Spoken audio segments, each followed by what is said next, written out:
ഇതൊക്കെ അറിയപ്പെടുന്ന മമ്മൂക്കന്റെ family cater ആയിട്ടാണ് അങ്ങനെ അറിയപ്പെടുന്നത്. എല്ലാ സെറ്റിലും അവസാനം ബിരിയാണി കൊടുക്കും മമ്മൂക്കന്റെ വക.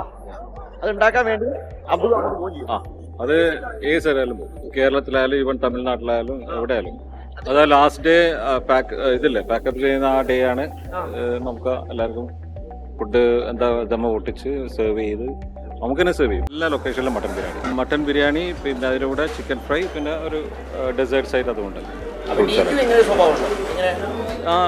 ദുൽഖറും ചെയ്യുന്നുണ്ട് അത്യാവശ്യം. മമ്മൂക്കന്റെ വൈഫ് ഭയങ്കരമായിട്ട് കുക്ക് ചെയ്യും. ഞങ്ങളൊരു പെരുന്നാളിന് ഞാനും മാതൃഭൂമിൻ്റെ MD ശ്രേയംസ് കുമാർ സാറും മദ്രാസിലെ വീട്ടിൽ പോയിരുന്നു.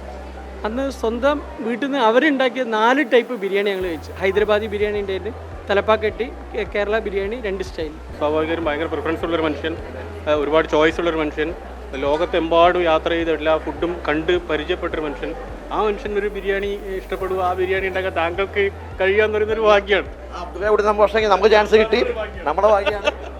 സംബന്ധിച്ചാൽ നമ്മളൊരു മഹാഭാഗ്യമായിട്ട് കാണാം. എന്തായാലും ഒരു നെക്സ്റ്റ് ടൈം മമ്മൂക്കന്റെ ലൊക്കേഷൻ വെച്ച് നമുക്ക് ഭക്ഷണം കഴിക്കാൻ ഒരു ഭാഗ്യം ഉണ്ടാവും ഒന്ന് വിചാരിക്കാം അല്ലേ, നമുക്ക് നമുക്ക് അതൊക്കെ ചേസ് ചെയ്യാം.